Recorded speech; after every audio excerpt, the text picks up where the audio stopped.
So today we hear the story of the rich man, unnamed, and Lazarus, the poor man. The rich man ignores Lazarus right in front of his house, and when they die, the rich man goes to hell, the poor man, Lazarus, goes to heaven, and it's this reversal of fortunes that can be striking, right? This is one of those gospels where it troubles the comfortable and comforts those who are troubled.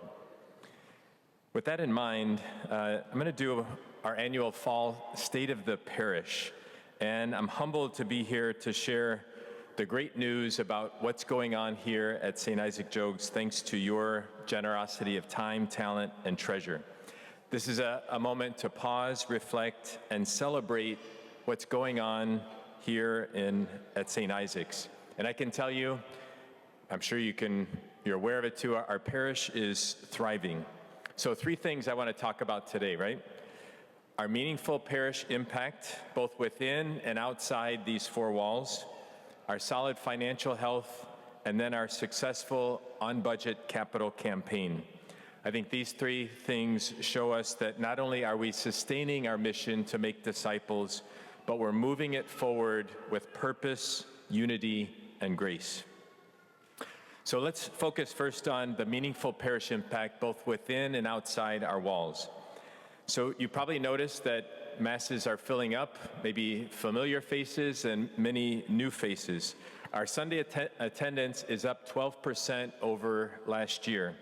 And even though we're in the middle of a big capital campaign, our Sunday giving is up 3% over last year. Those of you who like numbers, you're in for a treat today. If you don't, then bear with me. We're trying to implement Bishop Hicks's mission to catechize, teach people about Jesus, to evangelize, help people fall in love with Jesus, and then to put our faith in action outside of these 4 walls. And so let's focus on catechesis and evangelization. One of our big goals is to form our young people. I see our school, religious education, and youth ministry are serving over 1,000 young people. And if we can help them encounter Jesus and become disciples of Christ at a young age, the future is going to be bright. Our college and young adult ministry is growing. Our young adult ministry doubled over the last year. So I see our school, religious education as a big evangelization arm of our parish. Adult formation. Many of you are in Be Formed. We have 675 parishioners in Be Formed, up 23% from last year, helping people grow in wisdom and knowledge and deepening friendships and community. Maybe you were at the Eucharistic procession this summer where we had over 1,500 people walk with Jesus from St. Isaac's to Notre Dame. And just last month, we had over 1,000 people in front of Village Hall worshiping Jesus in the open air. Our OCIA program, which helps adults and high school children and students, come into the church with the sacraments, is up 38%, which is a big sign that our parish is alive and drawing people into the church. And then we also have our many parts ministry, which has taken the place of Called and Gifted, which helps you discern your charisms, your gifts from God. And my goal is that everybody goes through this many parts so that we can help you find, great ministries that fit the charisms that God has given you. Just this last year, we started 2 new ministries for hope and healing after divorce and the Seasons of Hope grief ministry as a result of this type of discernment. So as we form disciples in catechesis and evangelization, then we are sent to go in action, faith in action. And as you heard in the gospel today and in recent weeks, what we do for the poor is really important to Jesus. So it's not just about coming here and being formed, but it's taking it to the streets. And so we don't want to become like the rich man in the gospel, complacent and self-indulgent, and we haven't. Our Seeds of Service, where we gather food for different food banks, we gathered over 1,500 bags of food this last spring. We continue to supply food, clothing, volunteers for the underprivileged through the Little Sisters of the Poor and the Franciscan Sisters of the Eucharist. We've sent 3 parish missionaries down to Gallup, New Mexico. One of them was a high school group that I know is going to transform lives. We've raised enough money to educate 13 students at the Cathedral School in Gallup, New Mexico. And our St. Vincent de Paul ministry is helping local children, local residents with rental assistance, education, job help, youth support, life guidance, giving them hope for the future. In our school, service is a big part of their program as well. So kindergarten through 8th grade, they focus on things like supporting veterans, addressing homelessness, promoting human dignity, which helps them understand Catholic social teaching and gives them a thoughtful way to engage the wider community.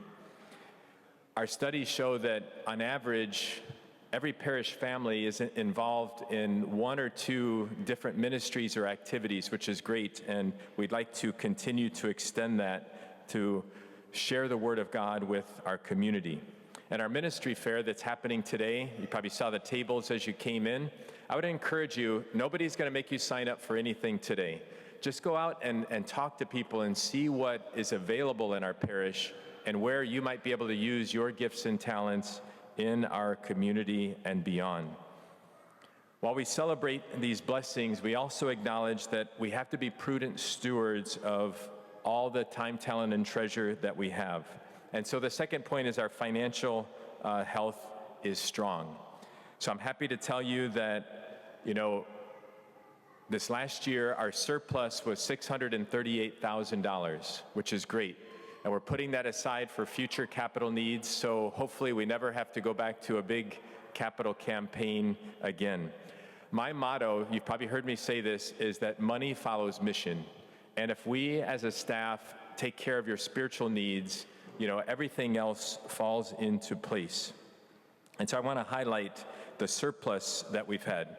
Also want to let you know that this current fiscal year that we're in, we're forecasting a surplus again, so things are trending in a very positive way.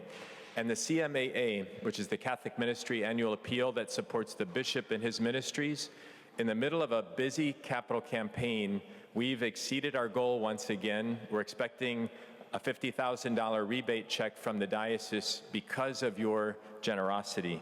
Bishop Hicks and I are both grateful for that. And then our third point is the Journey to 100 capital campaign. Where are we? So we had a showcase tour last week, and maybe you got to see the new innovation lab, the new science labs, the new preschool floor, our enhanced parish center. There's so many good things that happened over this last summer in 12 short weeks. If you didn't see it and want to, let us know and we'll be happy to show you what we did this past summer. In the financial part of the capital campaign, we have spent 38% of what we have pledged on asbestos removal, new energy efficient windows, extensive building upgrades. As I mentioned, our parish center has been upgraded where we can now divide that into 4 separate rooms. The classrooms above the parish center can be used for adult faith formation, so now we have 11 new rooms that we can use for the parish as well. And looking ahead, what we hope to do next summer is 3 times bigger than what we did this past summer. So the 1932 building is going to be completely renovated with new HVAC, flooring, electricity. We want to make it look like the new science labs and innovation lab.